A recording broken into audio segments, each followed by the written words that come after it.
A paz do Senhor, meus queridos irmãos, alunos, professores de escola bíblica dominical, superintendentes. Que bom podemos pensar um pouquinho sobre a lição de número 8. Uma igreja que enfrenta os seus problemas. 24 de agosto, vamos pensar no nosso texto áureo, Atos 6:3. Escolhei, pois, irmãos dentre vós, 7 varões de boa reputação, cheios do Espírito Santo e de sabedoria, aos quais constituamos sobre este importante negócio. Essas são, então, palavras dos próprios apóstolos Pedro, não é? Verdade prática. Uma igreja cheia da sabedoria do Espírito age sabiamente para resolver conflitos de relacionamentos. Esse é o tema que nós vamos trabalhar. Leitura bíblica em classe, Atos capítulo 6, versículos 1 a 7. A instituição de diáconos. Vamos ler então? Ora, naqueles dias, crescendo o número dos discípulos, houve uma murmuração dos gregos contra os hebreus, porque as suas viúvas eram desprezadas no ministério cotidiano. E os 12, convocando a multidão dos discípulos, disseram: não é razoável que nós deixemos a palavra de Deus e sirvamos as mesas.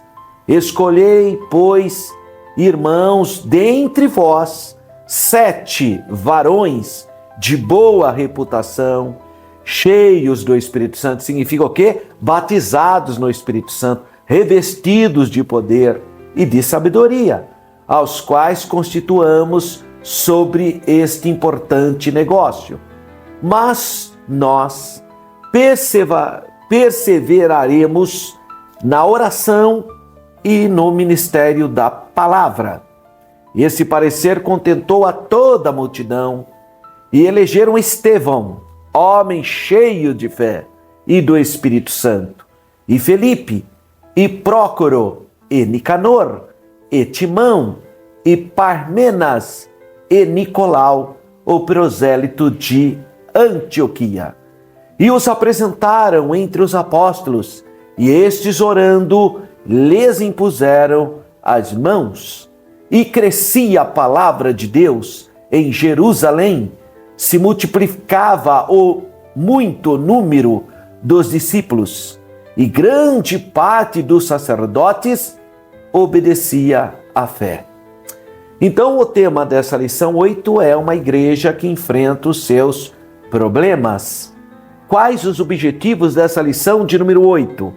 Primeiro, analisar as naturezas cultural e social dos conflitos enfrentados pela igreja primitiva e a sua relevância para a nossa igreja na atualidade. 2. Explicar a importância da organização e da distribuição de funções dentro da igreja para equilibrar as responsabilidades espirituais e sociais. E 3. Aplicar os princípios bíblicos de caráter, sabedoria e serviço na vida cristã e na atuação ministerial. Então, esses são os objetivos da nossa lição de número 8. Uma igreja que enfrenta os seus problemas. Vamos pensar um pouquinho sobre o nosso texto áureo de Atos capítulo 6, versículo 3. Escolhei, pois, irmãos dentre vós, 7 varões de boa reputação, cheios do Espírito Santo e de sabedoria, aos quais constituamos sobre este importante negócio. Olha só, o nosso texto áureo está contextualizado no capítulo 6 de Atos, entre os versículos 1 a 7, que foi a nossa leitura bíblica de classe, porque ali está registrado a instituição de diáconos. Deve-se observar, com base nessas palavras, dos apóstolos que a congregação é que cabia o privilégio de fazer a seleção, embora os escolhidos devessem ser aprovados e consagrados pelos apóstolos. Então, a própria igreja sabe quem está ali, que tem o coração cheio do amor de Deus, quem é cheio do Espírito Santo, quem tem uma predisposição, é proativo. Você sabe quem tem a chamada de Deus. E, claro, que a liderança da igreja que impunha a mão, separava e abençoava. Então, trata-se de um ato espiritual bem definido, muito claro. Por que 7 diáconos? Por que 7? Bom, aí a gente precisa entender por que foi escolhido tal número de diáconos. Não podia ter escolhido 10? Ou apenas 1? Ou por que 7? Pode ser pelo fato do número 7 ser o número da Bíblia, né? O número da perfeição. Em 7 dias Deus criou o mundo, né? E na tradição judaica e bíblica é muito presente o número 7. Pode ser que o número 7 seja uma representação equitativa dos diversos grupos de que se compunha a comunidade cristã primitiva. Isto é, 3 representantes do grupo hebraico, que eram judeus sabra, os nascidos em Israel, 3 representantes do grupo helenista, que eram judeus da diáspora, do mundo greco-romano, e 1 representante dos prosélitos. Tudo isso são possibilidades, né? Pode ser que tal número fosse regulado pela circunstância de que a cidade de Jerusalém, naquela época, estivesse dividida em 7 distritos. Uma outra possibilidade. Mas nós não sabemos exatamente qual foi o fundamento, o princípio de escolha, por que 7 diáconos especificamente. O texto apenas declara: escolhei, pois, irmãos, dentre vós, 7 varões de boa reputação, cheios do Espírito Santo e de sabedoria, os quais constituamos sobre esse importante negócio. É isso que diz Atos, capítulo 6, versículo 3. Quais eram as qualificações do diácono? Isso é importante. Não o número, mas a qualificação. Segundo as palavras dos apóstolos, destacam-se 3 qualidades principais que todo diácono tem que ter. Primeiro, boa reputação. Não deveriam ter se envolvido em qualquer escândalo que lançasse qualquer reflexo adverso sobre a sua moralidade ou honestidade. Boa reputação era uma perspectiva presente na sociedade romana, quando se dizia que a mulher de César não bastava ser honesta, tinha que parecer ser honesta. Olha só como era essa sociedade. Então, boa reputação, ou seja, bom testemunho de todos os que estão ali na comunidade. Podia ser uma pessoa de mau testemunho, toda atrapalhada, compra e não paga, briga com todo mundo, qualquer coisa já fica nervosinho, nervosinha. Não podia, tem que ser uma pessoa que tinha qualidades, domínio próprio. Deveriam ser conhecidos como homens moralmente sadios. Isso é fundamental. Que promovessem o seu ofício e apresentassem soluções de justiça, equitativas aos problemas. Não a pessoa, quando são os outros, trata de qualquer jeito. Quando é da família dele, aí muda o critério. Não, isso não podia ser assim. Uma pessoa equilibrada, justa, acolhedora, moralmente sadia. A palavra reputação dá-nos a entender que teriam de ser indivíduos testados. Não é pegar qualquer pessoa lá, vai você mesmo, porque você é meu amigo, porque você é meu parente. Não, não é esse o critério. É uma questão de reputação. Dá a entender que deveriam ser indivíduos testados, ou, segundo o que o seu sentido original entende, que lhes tivesse sido dado testemunho. Então não precisamos parar de ficar querendo escolher pessoas só porque é seu amiguinho, tá? Só porque é meu amiguinho, me ajuda, é um facilitador da minha vida. Precisa parar com isso. Na obra de Deus não funciona assim. Não é uma questão de amizade, é uma questão se é moralmente sadio. Porque se não for moralmente sadio, pode ser seu amigão do peito, está reprovado. Tá? Então nós temos que ter seriedade espiritual, responsabilidade diante de Deus e diante dos homens. Outras pessoas precisam conhecê-los em seus negócios, em seu caráter passado, testificando favoravelmente acerca deles. Pode ser que fosse uma pessoa antigamente cheia de defeito, mas ao aceitar Jesus, nasceu de novo, e o que vale agora é essa nova vida dele ou dela, que é uma bênção. Então estou falando dos seus passados simplesmente, mas a mudança, como era, como é hoje.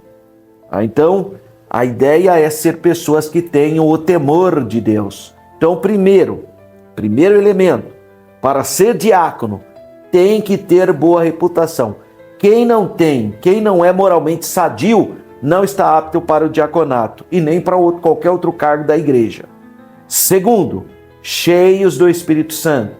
A expressão sinônima é revestimento de poder. A palavra cheio do Espírito Santo aqui é batizado no Espírito Santo, ou seja, emergido no poder de Deus. Os 7 diáconos escolhidos deveriam ter sido participantes da experiência pentecostal, não menos que os apóstolos. Deveriam ter experimentado pessoalmente a promessa do Pai, de que os seguidores do Senhor seriam revestidos do poder, ou seja, cheios do Espírito Santo. É mais provável que os dons espirituais também estivessem em foco nessa percepção. Os diáconos precisavam ser homens dotados de habilidade, sendo homens destacados na comunidade cristã, como homens de Deus, ativos, poderosos no ministério. Você vê que Estevão é um pregador, é um conhecedor da palavra, é um homem cheio do Espírito Santo.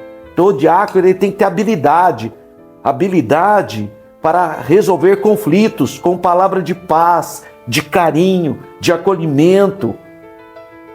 Essa é a ideia de ser cheio do Espírito Santo. Deve-se notar que um dos indivíduos assim selecionado foi quem? Estevão, que é o primeiro mártir do cristianismo. Ele era um homem cheio da graça e poder, está em Atos 6:8, e o qual fazia prodígios e grandes sinais entre o povo. Olha o perfil do diácono da igreja primitiva. Tais dons espirituais eram tão comuns na igreja primitiva, não somente entre os apóstolos, mas também no caso de outros membros da igreja. A igreja primitiva entendeu que esses sinais visíveis dos dons espirituais eram característica necessária para alguém ser nomeado a qualquer ofício mais elevado, como deve ter sido inicialmente considerado o diaconato.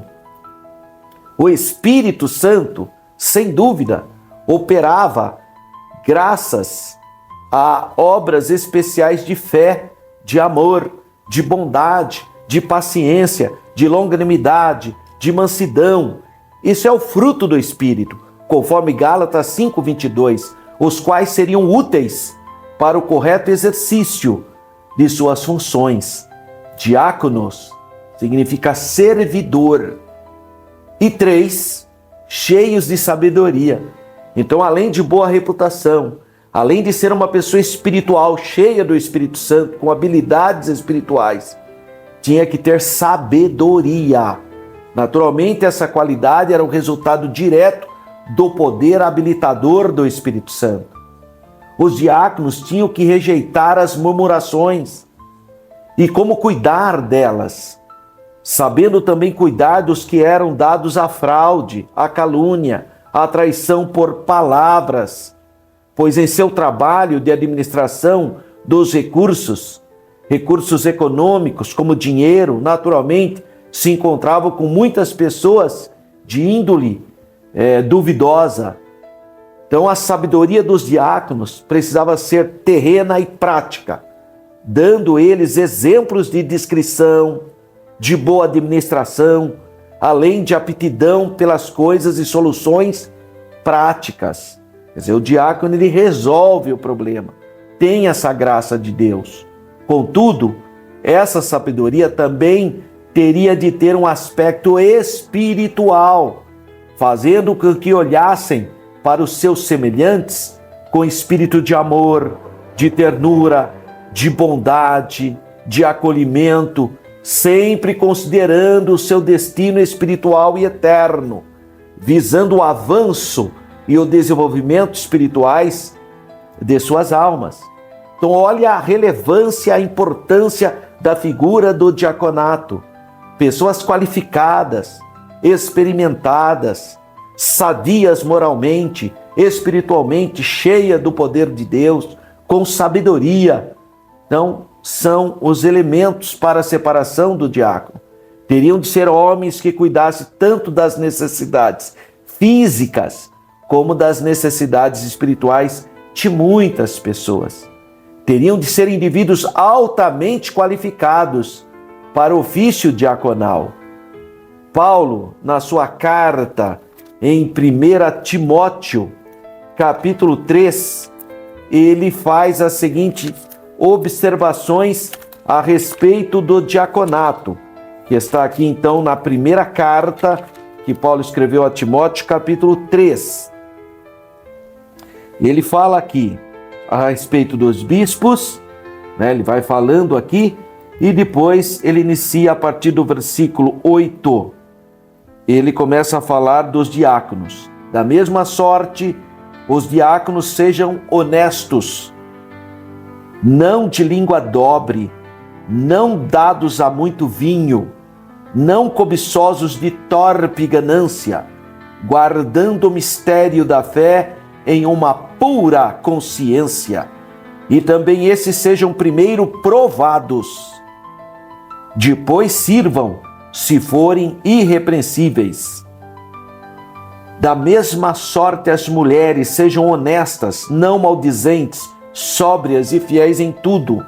Os diáconos sejam maridos de uma mulher e governe bem seus filhos e suas próprias casas, porque os que servirem bem como diáconos adquirirão para si uma boa posição e muita confiança na fé que há em Cristo Jesus. Então, as orientações paulinas a respeito do diácono. Uma observação importante: os diáconos eram tanto homens quanto mulheres. Na antiga igreja, na igreja primitiva, para exercer o diaconato, tanto homens como mulheres exerciam o diaconato, tanto diácono como diaconisa, né? E mais aqui apresenta as qualificações. Quais são as qualificações do capítulo 1 até do capítulo 3, do versículos 1 até o versículo 7, fala das qualificações para o presbítero. E do versículo 8 em diante, fala da qualificação para os diáconos. Então esse capítulo 3 de 1 Timóteo é muito importante para o ofício diaconal.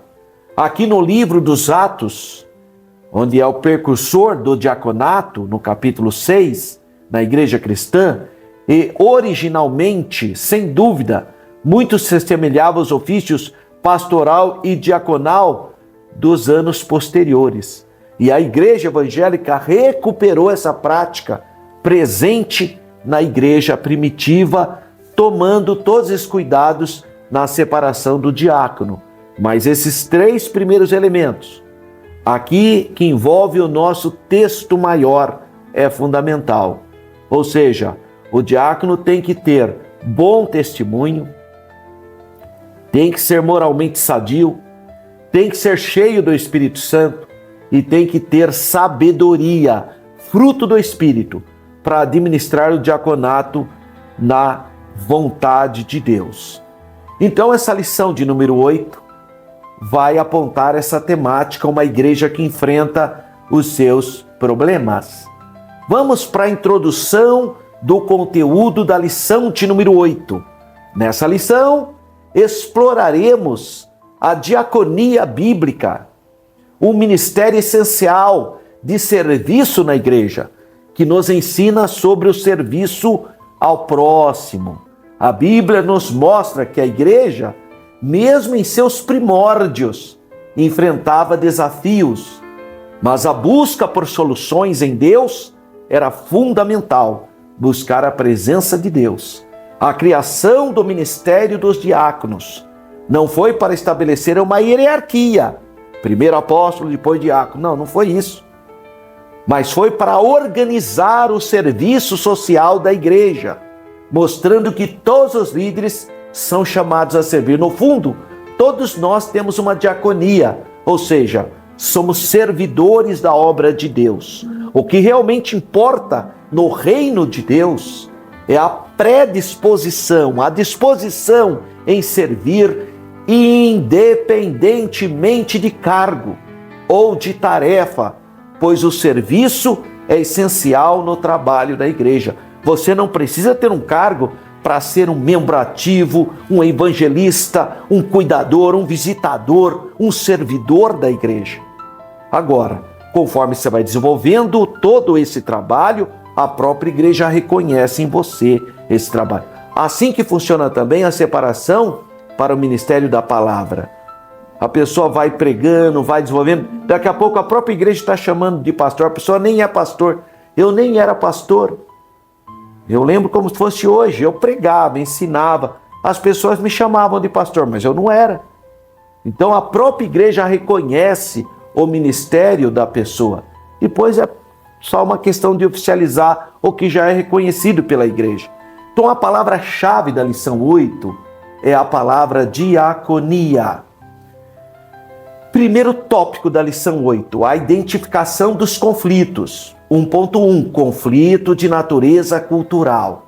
Bom, eu dou muita palestra de famílias e um dos elementos que eu abordo nas palestras sobre família é sobre a perspectiva da natureza cultural. 50, 70% dos conflitos que nós temos nos nossos relacionamentos familiares tem a ver com a cultura. A maneira que o marido foi criado, a maneira como a esposa foi criada. Aí encontra essas duas culturas, naturalmente há choques culturais. Imagina na igreja que vem gente de tudo quanto é lado. No caso da igreja de Jerusalém, você tinha os irmãos judeus nascidos ali na Judéia, na província da Judéia, portanto as suas esposas eram chamadas de hebreias, e nós temos os irmãos da diáspora, por isso suas esposas eram chamadas de gregas. Olha só, aí ajuntou tudo na igreja, vai surgir os conflitos, irão surgir os conflitos culturais. Lucas cita um conflito entre os gregos, que são aqueles irmãos da diáspora, que têm uma visão mais universalista das coisas, e os da província da Judéia, os hebreus, conforme Atos capítulo 6, versículo 1. A referência nesse texto aos gregos está relacionada aos judeus helenistas, ou seja, judeus que nasceram fora da província da Judéia. O próprio Paulo, ele era um judeu helenista, porque ele nasceu em Tarso. Então ele nasceu fora da província da Judéia. Isto é, que havia migrado para outros países e que por conta disso falavam somente a língua grega. Por isso que ele era chamado de judeu grego. Por outro lado, o termo hebreus era uma referência aos judeus de Jerusalém, da província da Judéia, que se comunicavam principalmente em hebraico-aramaico, somente aramaico. Né? Havia, portanto, uma barreira de natureza cultural por conta da língua. Essa barreira cultural trouxe um conflito de relacionamento entre os crentes da primeira igreja. Isso ocorre também nas famílias. Quando uma pessoa casa com a outra, são duas culturas. Elas vão se encontrar, ao longo do tempo isso pode aflorar. Então nós precisamos ter domínio cultural para estar tirando as tensões culturais que existem nos relacionamentos. Isso fez com que os apóstolos, logo após tomarem conhecimento do problema, buscassem uma solução. Eu vou repetir. O problema, então, não é o problema. O problema é a maneira que você vai lidar com o problema. Qual é a resposta que você está dando para os problemas? Porque tem gente que, na hora de dar resposta para o problema, cria outro problema. e vai criando outro e outro e outro. Isso vai se agigantando até virar uma situação que não insolúvel. Então, olhe o problema de maneira diferente. Ora a Deus. Eu não sei porque tem gente que acha que tem que dar a resposta na hora. Isso aí é o espírito do capitalismo moderno. Sabe essa ideia de fast food? Tudo rápido. A pessoa pensa, no mundo espiritual não é assim. Então a pessoa vai lá falar com o irmão um problema. Fala, irmão, vamos orar mais uma semana, vamos jejuar, consagrar a respeito disso. Normalmente os problemas existentes na comunidade, eles se diluem através de oração, de consagração, de ministração da palavra. Agora a pessoa fica querendo resolver o problema. Mas quem é você para querer resolver o problema? Se o Espírito Santo não entrar com providência, você vai ficar enxugando gelo, literalmente. Por quê? Porque as pessoas, quando vêm falar com a gente, elas não contam toda a história. Normalmente é apenas uma perspectiva. Por isso nós precisamos do dom do discernimento, de oração e de sabedoria. Porque normalmente quando a pessoa vem contar a história para você, como diz aí no mundo, não está muito mal contada. Nunca é aquilo que você... Porque a pessoa tem uma tendência de projetar o que ela imagina que deve ser projetado, e não a realidade. Então ore a Deus, não tome atitude precipitada. Ouça e ore. Outra coisa, todo assunto que é compartilhado com você, seja você o pastor, ou o professor, ou o líder de um departamento, é só para você levar para os pés de Jesus, ou pedir orientação para o seu pastor. Jamais falar desse assunto na classe como professor, ou usar o púlpito para indiretas. O púlpito não é para indiretas. O púlpito é um local santo para ministrar a palavra de Deus, não desabafo de pessoas. Pessoas usam o púlpito para se desabafar? Não, isso aí está errado. Você tem que usar o púlpito para ministrar a palavra de Deus. Não ficar desabafando, ficar falando assuntos e conflitos, muitas vezes culturais, que devem ser resolvidos em outro fórum, em outro local. Então os apóstolos, eles buscaram a direção de Deus, porque eles enfrentaram o primeiro problema, o conflito cultural entre a cultura dos judeus gregos e dos judeus nascidos na Judéia, portanto hebreus. Eles não podiam deixar a igreja de Jerusalém se desintegrar ou criar duas igrejas. A igreja dos judeus da Judéia e a igreja dos judeus da dispersão da diáspora, ou helenistas. Não. A barreira cultural, ela não pode destruir nem uma comunidade, nem o seu casamento. Não é porque você tem uma cultura diferente da sua esposa que é suficientemente para separar vocês. Não. Dá para superar essa questão com amor, com domínio próprio, com paciência. A unidade da igreja não pode ser ameaçada por conflito de qualquer natureza. Não pode.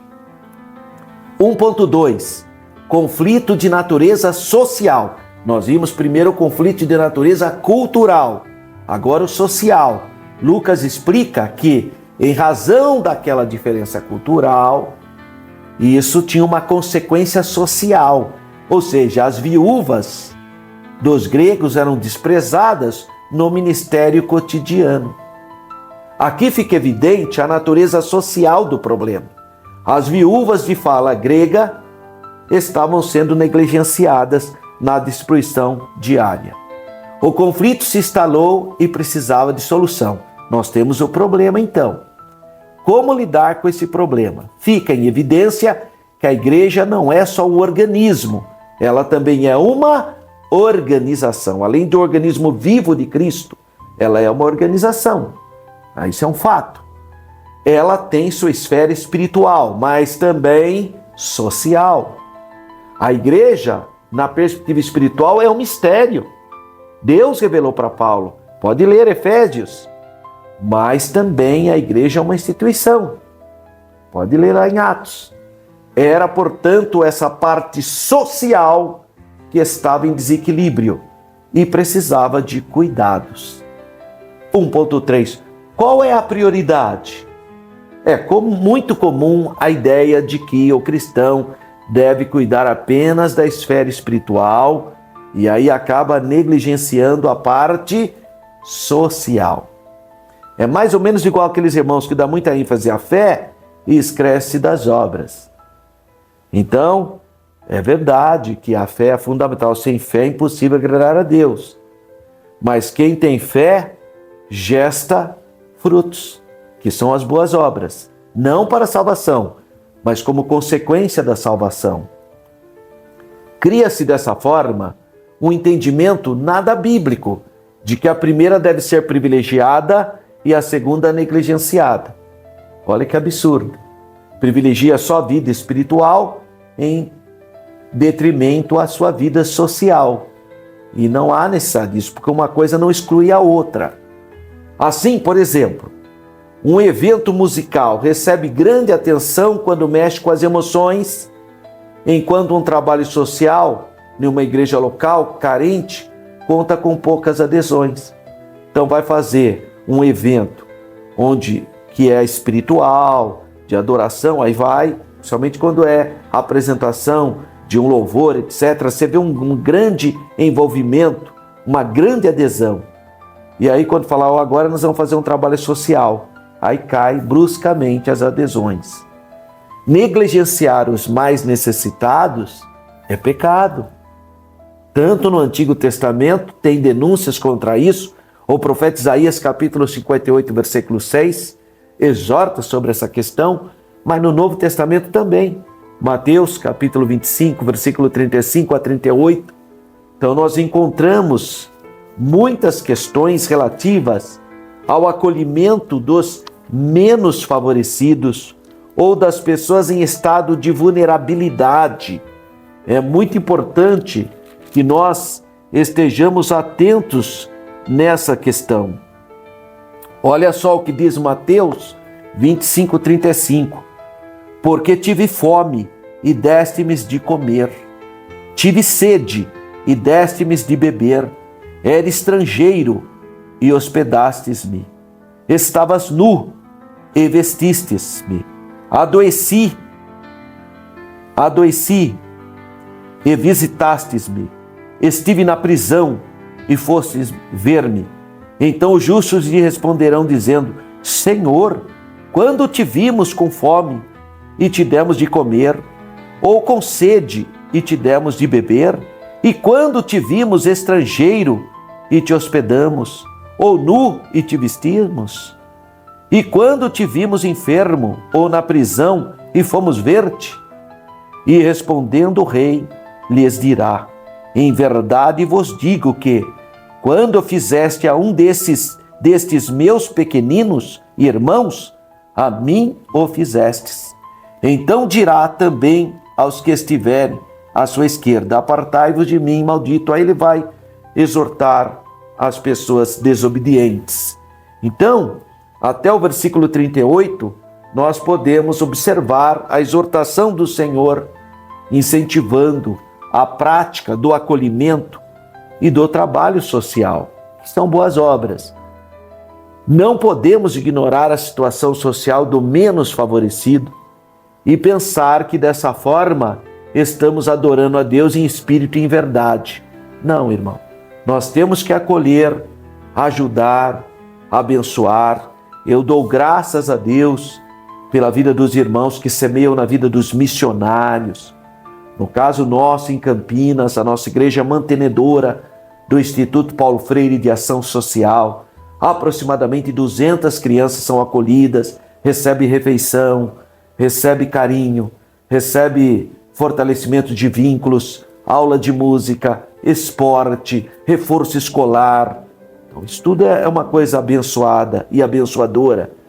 Todo culto de Santa Ceia nós incentivamos irmãos a trazerem o quilo de alimento não perecível para que ninguém passe necessidade.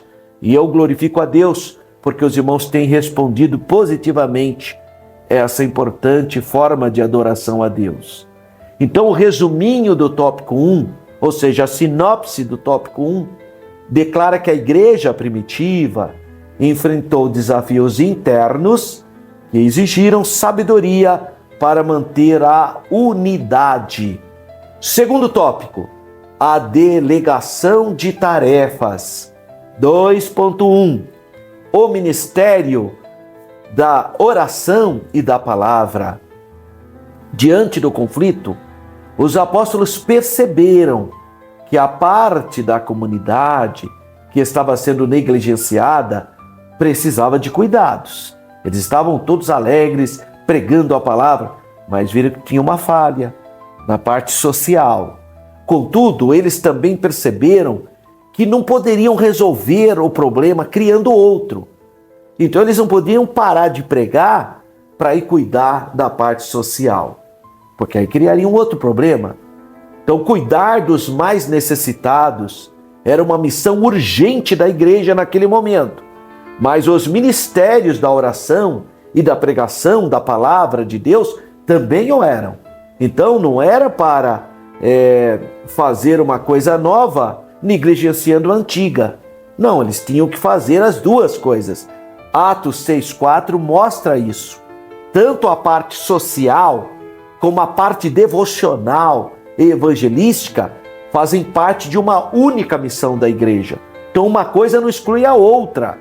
Poderíamos dizer que são os dois lados da mesma moeda, ou então irmãos siameses, né? Cuidar das necessidades é importante. Igualmente importante é a oração e a evangelização.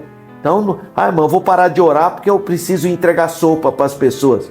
Não é isso. Você tem que equilibrar isso.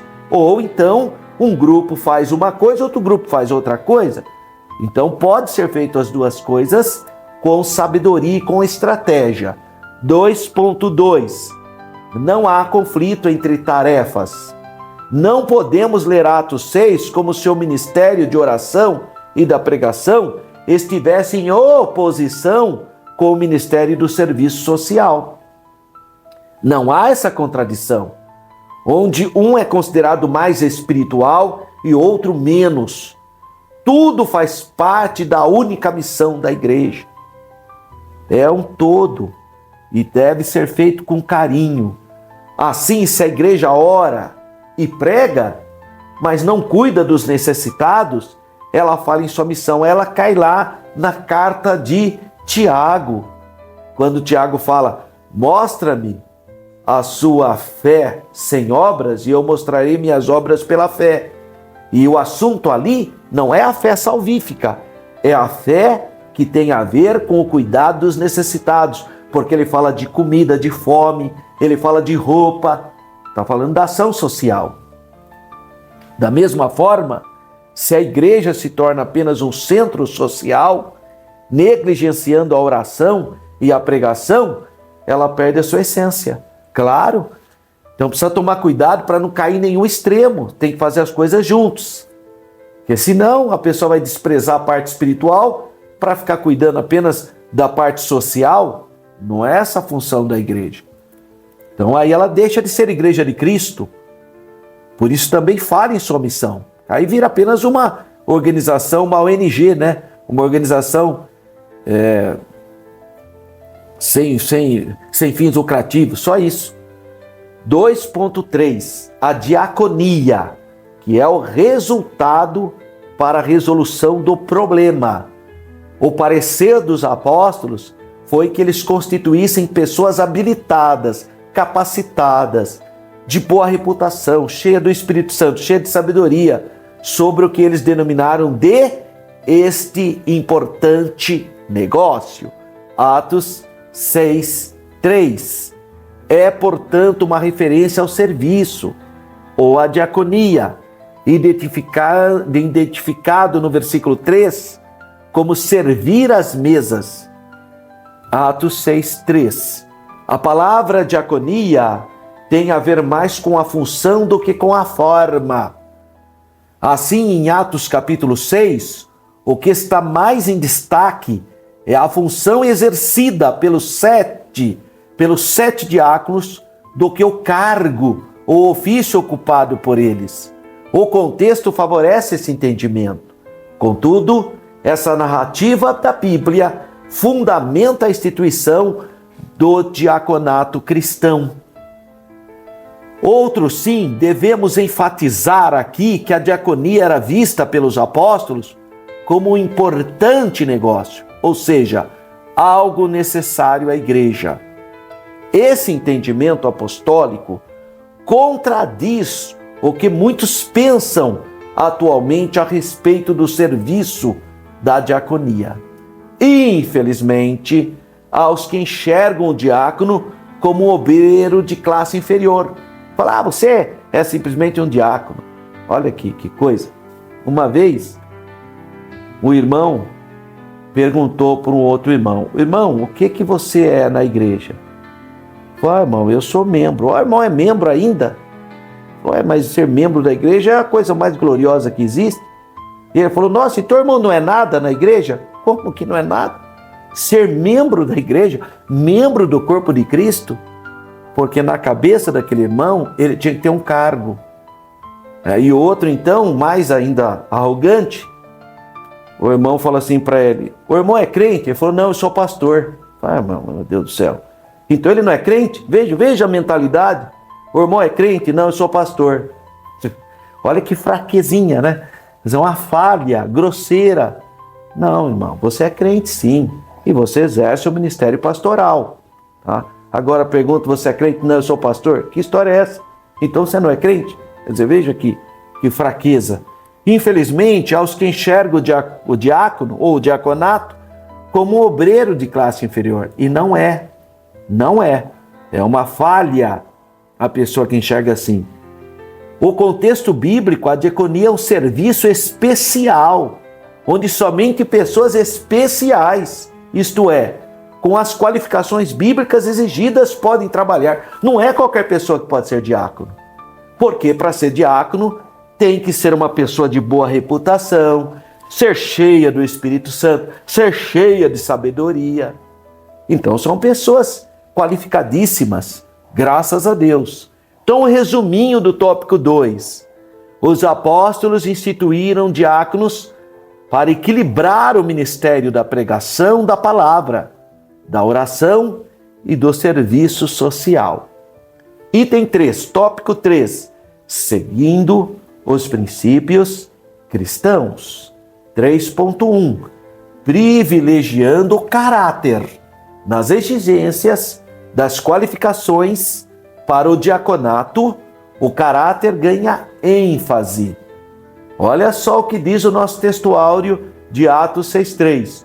Escolhei, pois, irmãos, dentre vós, 7 varões de boa reputação, cheios do Espírito Santo e de sabedoria, aos quais constituamos sobre esse importante negócio.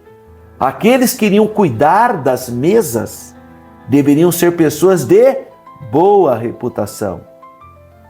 A palavra boa reputação, se você for ver lá no grego, é martírio.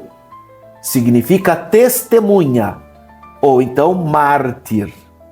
Quer dizer uma pessoa autêntica, honesta, correta, que não negocia valores para exercer a função da diaconia.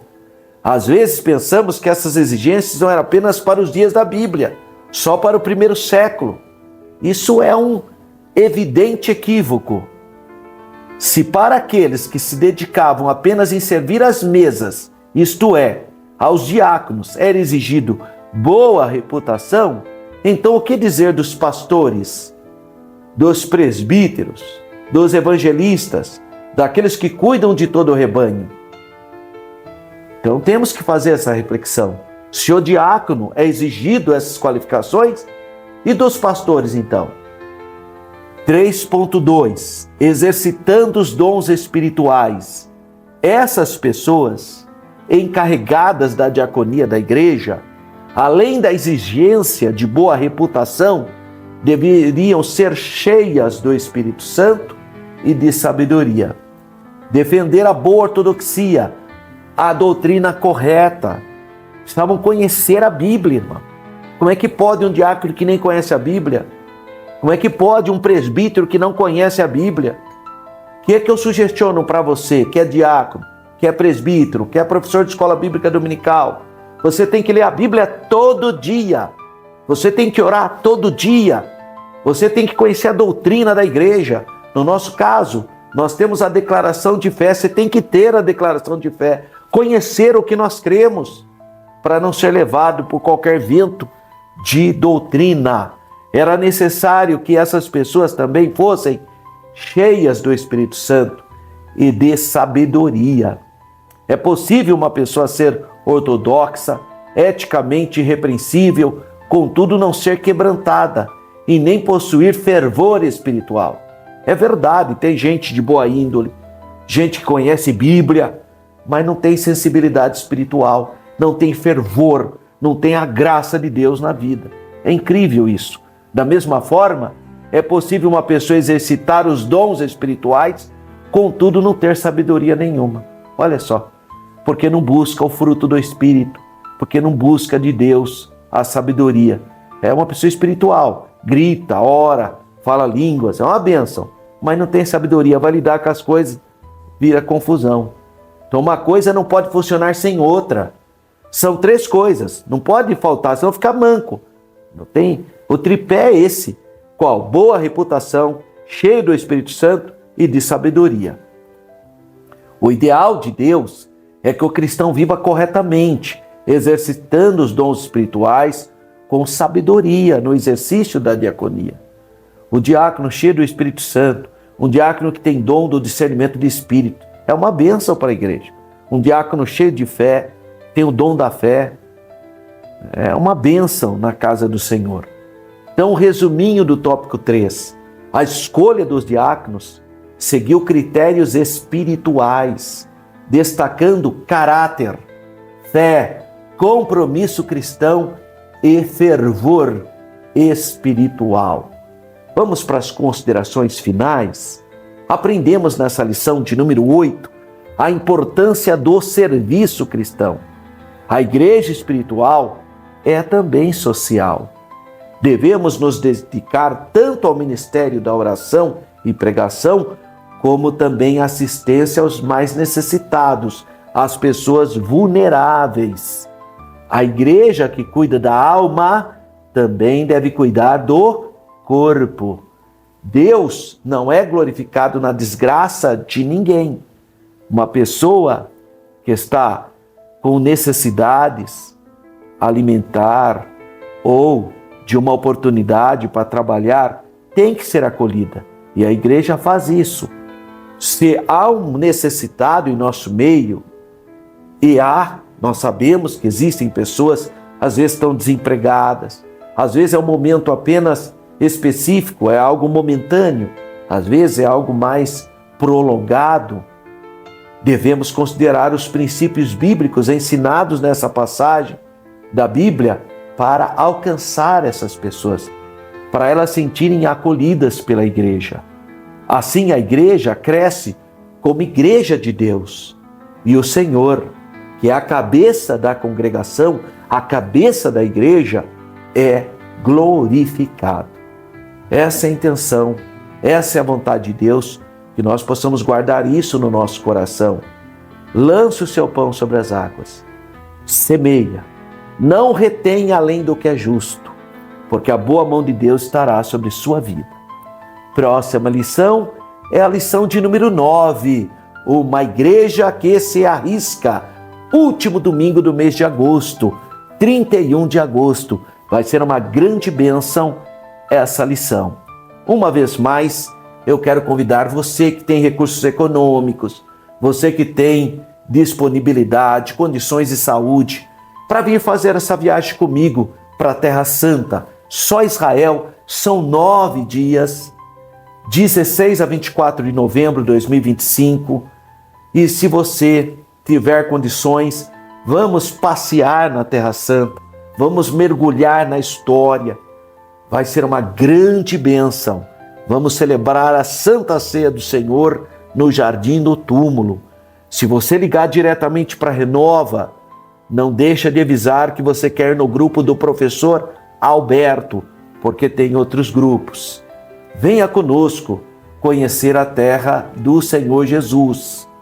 E se você quiser adquirir os nossos livros, você vai entrar na nossa lição, ali estará também o link para você adquirir o livro, tanto no Mercado Livre, em outras possibilidades, você vai adquirir o livro. Então entra aí no link que está colocado aí para você, esse livro, História do Povo de Israel, ou Jerusalém no Imaginário Religioso, ou Geografia Bíblica. Então o livro, cada exemplar custa R$50, mas tem também as despesas de correio. Mas entra no link que você poderá adquirir esse material, não importa onde você mora do Brasil ou mesmo no exterior, entra no link para você ser abençoado com esse material. E eu quero convidar você para compartilhar desse material nosso. Se você ainda não curtiu, curte.